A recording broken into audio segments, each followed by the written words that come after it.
Olá, pessoal, sejam todos muito bem-vindos. Essa é a nossa última semana, semana 4 do PET 7. Nossa aula é sobre a força eletromotriz das pilhas.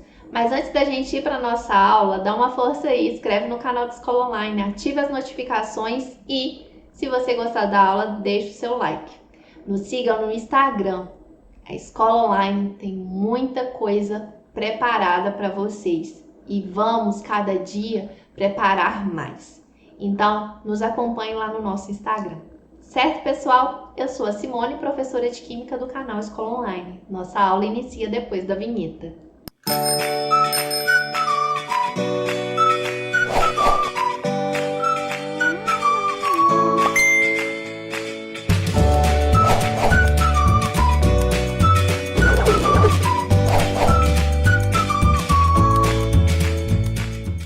Nós vamos iniciar a aula definindo o que é a diferença de potencial. Numa reação de óxido-redução, nós temos os elementos que eles têm a tendência em ceder elétrons ou a tendência em receber elétrons. Essa tendência ela é determinada pelo potencial do eletrodo, que a gente representa pelo E, e ela é medida em volts, certo? E aí a gente fala que quanto maior for a medida de potencial de oxidação, maior é a tendência do metal ceder elétrons. E quanto maior for a medida potencial de redução, maior é a tendência desse metal ganhar elétrons, certo? E aí, esse potencial, essa medida, ela é feita nas seguintes condições padrões: de pressão de 1 atm, de temperatura de 25 graus Celsius, e a solução ela está na concentração de 1 mol por litro. Sendo assim, nessas condições, nós chamamos denominamos como potencial normal de eletrodo padrão. Mas, para fazer essa medida de potencial, precisou-se ter um eletrodo referencial. E esse eletrodo referencial é o eletrodo de hidrogênio. E a ele foi definido o potencial de zero. Então, para fazer as medidas dos metais, desses potenciais desses metais, então, o eletrodo base é o eletrodo de hidrogênio. Então, se o sentido da corrente ela for do eletrodo do metal para o hidrogênio, significa então que se está a corrente no sentido metal-hidrogênio, é o metal que está oxidando, certo? E o hidrogênio está reduzindo. E aí a gente fala que o potencial de redução do metal vai ser um valor negativo, porque na verdade ele não está reduzindo, ele está oxidando. Mas tomou-se também o padrão determinar o potencial de redução. Então, sempre em função do hidrogênio. Se é o hidrogênio que está reduzindo, significa que é o metal que está oxidando. Então, nesse sentido, determinaria o potencial de oxidação. Mas o padrão é determinar o potencial de redução. Logo, esse valor para M, na situação em que ele oxida, é um valor negativo. Já na situação, se a corrente for do hidrogênio para o metal, significa que quem está recebendo elétrons é o metal. Então, ele está reduzindo. E nessa situação, o potencial de redução ele vai ser positivo em relação ao hidrogênio, certinho? Porque o potencial do hidrogênio é zero. Então, aqui, gente, nós observamos aqui o potencial, né? Quando a gente tem aqui o íon, né? H+, se transformando em gás hidrogênio. E aí, a gente determinou que o potencial padrão de redução vai ser zero. Todo aquele elemento que todo aquele metal em contato com o eletrodo de hidrogênio tiver um valor negativo, significa que ele, na pilha, foi o eletrodo que oxidou e o hidrogênio que reduziu. Agora, se for um valor potencial aqui, potencial padrão positivo, significa que o metal reduziu e o hidrogênio que oxidou, certinho? E aí, esses valores são padrões. Sempre quando você tiver uma pilha de lítio, o potencial de redução para o lítio é menos 3,045 volts. E aí, gente, em função desses valores padrões aqui de redução, é possível você determinar a voltagem de uma pilha montada. O que é isso, professora? Vamos observar aqui, ó. Então, vamos ver. A diferença de potencial na pilha de Dênio. A pilha de Dênio não são os elementos zinco e cobre? O potencial padrão de redução do zinco é menos 0,76 e o potencial de redução do cobre é mais 0,34. Então, novamente, o que significa aqui esses sinais dessas diferenças de potencial? Então, o negativo significa que o eletrodo de zinco ele tem uma tendência de menos 0,76 em reduzir, menos 0,76 volts, em reduzir em relação ao hidrogênio. Então, quando você tem zinco com hidrogênio, o zinco ele oxida e o hidrogênio que reduz. Agora, o cobre ele tem uma tendência positiva, ou seja, ele reduz e o hidrogênio ele oxida, certinho? Então, a gente vê aqui que, na verdade, o zinco, por estar negativo, ele tem uma tendência menor em redução. E o cobre, por estar positivo, ele tem uma tendência maior em redução. Se o elemento tem uma tendência menor em reduzir, então ele tem uma tendência maior em oxidar. Então, como o cobre tem um maior potencial normal de redução, ele vai ganhar elétrons, sofrendo a redução. E o zinco ele vai perder elétrons, ele vai sofrer oxidação. Então, as semi-reações aqui, na verdade, elas vão ser as seguintes. Aqui, ó, é o potencial de redução e aqui está negativo. Se eu inverter, né, produto com reagente, então zinco está se transformando em zinco 2+, isso aqui é redução. Então, o valor de potencial desculpa, isso aqui é oxidação. Então, o valor de potencial de oxidação, ele é positivo em 0,76. É aqui, ó, o mesmo valor, só que agora o sinal está contrário porque é o potencial de oxidação. E aqui, gente, é o cobre, ele tem a tendência em reduzir. E aí a gente pode cortar aqui, ó, somando as duas equações para a gente obter a reação global, a gente pode cortar aqui os elétrons, porque tem 2 elétrons do lado do reagente e 2 elétrons do lado do produto. A gente chega aqui na equação global e o potencial, a diferença de potencial dessa pilha, ela vai ser de 1,10 volts. E aí a gente consegue determinar a voltagem da pilha. E aí, em diferentes pilhas, utilizando diferentes metais, a gente consegue obter esse valor aqui de potencial. Certinho? Então, pessoal, vamos às nossas atividades? Primeira atividade, atividade 1. Os metais possuem diferentes tendências de sofrer o processo de oxidação e redução. Observe a tabela abaixo. Então, aqui, gente, deu alguns elementos, né? Zinco, ferro, níquel, cobre, prata, platina e ouro. E aqui, ó, é uma tendência em aumenta a facilidade de reduzir e a tendência ao contrário é o aumento da facilidade em oxidação. O que isso significa? Por exemplo, zinco e ferro. O ferro tem uma tendência, se tiver formação de uma pilha entre zinco e ferro, o ferro vai tender a reduzir e o zinco a oxidar. Ou seja, é dessa forma que a gente interpreta essas tendências aqui, ok? Então, com base nas informações descritas, é possível inferir que em uma pilha de zinco e prata, então zinco e prata, o zinco vai sofrer redução?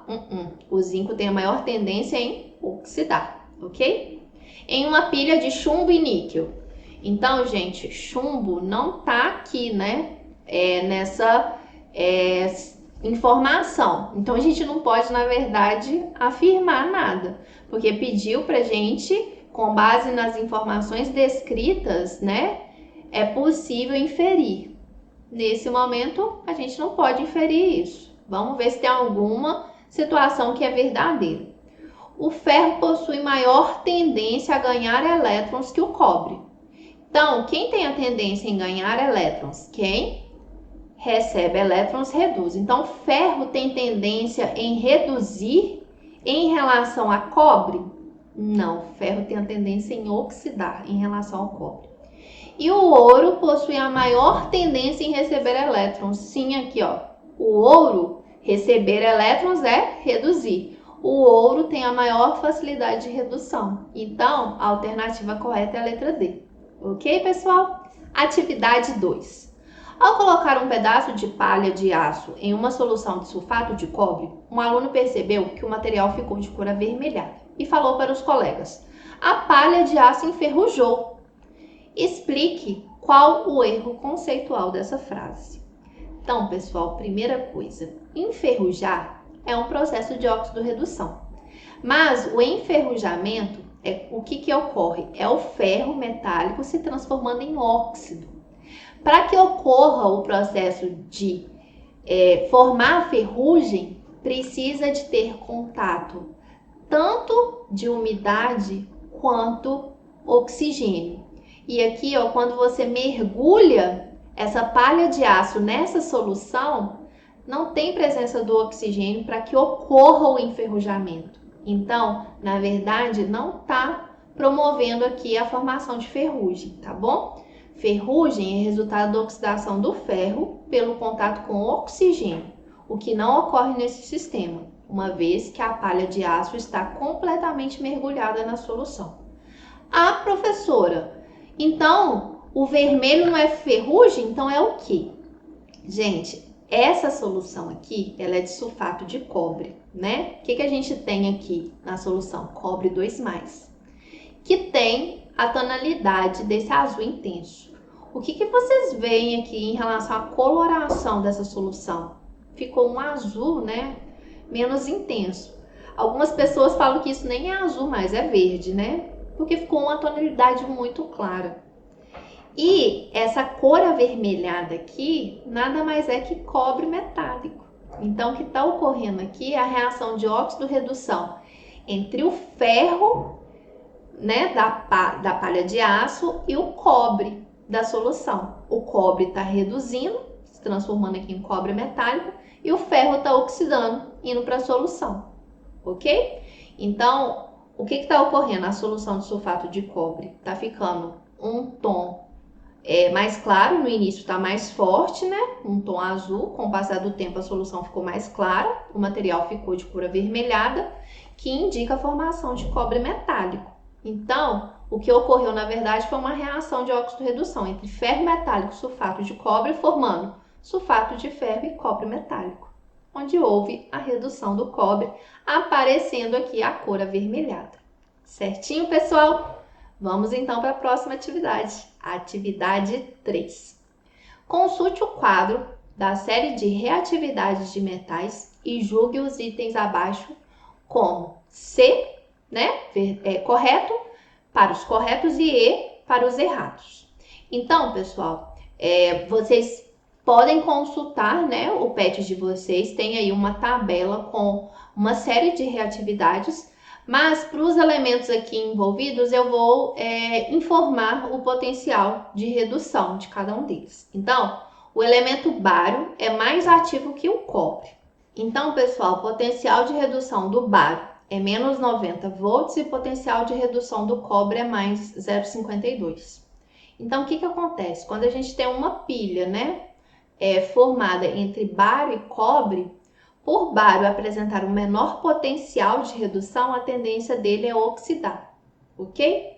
Então, o bário, ele é mais ativo. O que significa ser mais ativo? Ser mais ativo é ser mais reativo, ou seja, oxidar, né? Metais têm a tendência de ceder elétrons, então isto é, de oxidar. Então, o metal mais ativo vai ser aquele que vai ter um potencial de oxidação, maior, ok? Então, aqui, ó, quando comparamos vários metais, o que possui maior tendência em doar elétrons é o mais reativo e, portanto, o mais ativo. Então, a afirmativa 1 ela é correta. O elemento cobre é mais ativo que níquel. Então, tá aqui o potencial do cobre e o potencial do níquel é menos 0,25. Na verdade, quando a gente compara aqui os dois, o níquel tem uma tendência em oxidar em relação ao cobre. Então, na verdade, O cobre, ele é menos ativo que o níquel, ok? Alternativa errada. Ao mergulhar um fio de aço, a gente sabe que aço é formado por ferro, numa solução de cloreto de estanho, observa-se a formação de cristais de estanho sobre o fio de aço. Então, vamos lá. Então, ferro, o potencial de redução padrão é 0,44 e do estanho 0,14. Então, quem tem a tendência em oxidar? O ferro. Então, o estanho tem a tendência em reduzir, então vai formar, sim, os cristais de estanho no fio. Então, tá correto. E a última, ao mergulhar uma fita de zinco numa solução de nitrato de chumbo, então agora é zinco e chumbo, observa-se a formação de cristais de zinco. Para formar cristais de zinco, o zinco tem que estar reduzindo. Então, vamos lá. O zinco, potencial menos 76, o chumbo, potencial menos 13. Pelo fato do zinco ter um menor potencial, ele tem a tendência em oxidar. Então, tá errado. Vai haver a formação aqui de cristais de chumbo, ok? Então, vamos para a próxima atividade. Atividade 4. Leia o trecho abaixo. Uma pilha pode contaminar o solo por cerca de 50 anos. Alguns objetos muito comuns no dia a dia doméstico têm em sua composição elementos químicos considerados perigosos, como mercúrio, cádmio, níquel, zinco, manganês e chumbo. Esses materiais estão nas lâmpadas fluorescentes, pilhas, tintas, restos de produtos de limpeza, embalagens de aerosol, coisas sem as quais não conseguimos viver e podem causar grandes estragos no meio, ok?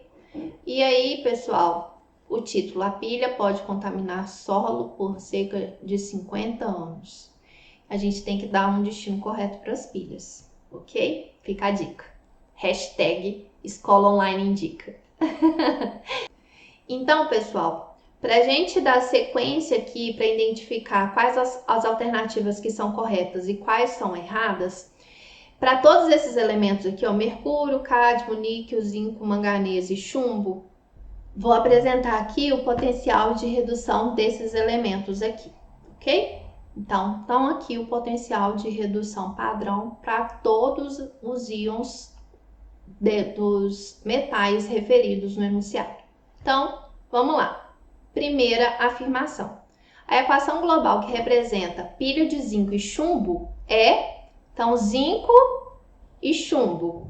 Quem tem o menor potencial? É o zinco. Então, ele vai reduzir. Então, zinco mais chumbo 2+, formando zinco 2+, mais chumbo. Tá correto, ok? Uma pilha feita de níquel e zinco possui um potencial padrão de aproximadamente 0,53 volts. Então, vamos lá. Níquel e zinco. Menor potencial, o zinco, né? Então, para a gente calcular aqui o potencial da pilha, né? Então, a variação de potencial vai ser o potencial menor menos o potencial maior. Então, menos 0,25 menos 0,76. O valor correto é 0,51 volts. Eu marco a alternativa como errada. Porém, o professor de vocês pode discordar, porque aqui no enunciado está escrito aproximadamente 0,53 volts. O cálculo não deu 0,53, deu 0,51. Por isso eu marquei errado. Mas se o professor falar que 0,51 é aproximadamente 0,53, então ele considera que correta. Eu, professora Simone, considero errado, ok? Em uma pilha feita de zinco e chumbo, o primeiro metal sofreria o processo de redução, enquanto o segundo oxidaria. Então, zinco e chumbo. Então, o primeiro está falando que sofreria o processo de redução. Não vai, porque ele vai sofrer o processo de oxidação e o chumbo de redução. Então, tá errado. Pilhas e baterias devem ser descartados em lixo comum. Não, tá errado, né? A gente sabe que a gente tem que descartar no local adequado. Atualmente, nos termômetros clínicos, o mercúrio ele foi trocado por etanol, né? Então, gente, quando você vê aquele termômetro que tá com aquela tonalidade, né, cinza, É mercúrio ainda. Mas quando você vê aquele termômetro com uma tonalidade vermelha, é etanol com corante, ok? Demonstrando que as pesquisas científicas podem contribuir para minimizar os danos ao meio ambiente. Correto. Certo? Vamos então para a atividade 5, nossa última atividade. Lâminas metálicas de chumbo e zinco foram introduzidas em soluções aquosas de nitrato de prata, conforme mostrado nessas duas figuras. Então, olha aqui, ó. Lâmina de chumbo, lâmina de zinco. Observou-se que cobre metálico deposita-se sobre as placas nos dois recipientes. Considerando-se esse experimento, é incorreto afirmar. Então, está falando que nas duas situações o cobre foi depositado. Ou seja, nas duas situações o cobre sofreu redução. Então, cobre ganhou elétron. Quem cedeu elétron? As lâminas de chumbo e as lâminas de zinco, né? Nos experimentos aqui. Então, quer dizer o quê? Que chumbo oxidou, cobre reduziu. Zinco oxidou, cobre reduziu. Então, vamos lá. O íon cobre 2+ é oxidado pelo zinco metálico. Gente, cobre 2+ reduziu, não foi oxidado. Então, tá errado. Então, letra A é a resposta. Vamos ver se tem mais alguma alternativa errada. O chumbo metálico é oxidado pelo íon cobre 2+. Chumbo oxidado, ok. Pelo cobre, sim. O íon cobre 2+ atua como agente oxidante. Sim, se ele reduziu, ele é agente oxidante. Quando em contato com a lâmina de zinco, ok. O zinco metálico atua como agente redutor. Sim, porque ele oxidou, ele reduziu o cobre. Então, ele é agente redutor. Quando em contato com a solução de cobre. Certo, pessoal? Finalizamos aqui o PET 7. Foi um prazer, pessoal, ajudar vocês nesse PET, em todos os outros PETs. Se você gostou da aula, deixe seu like. Se teve alguma dúvida, deixe aí no comentário. Eu te ajudo, eu respondo. Certo, pessoal? Fiquem com Deus e acompanhe a Escola Online. Nós temos muitas novidades para vocês. Tchauzinho, pessoal!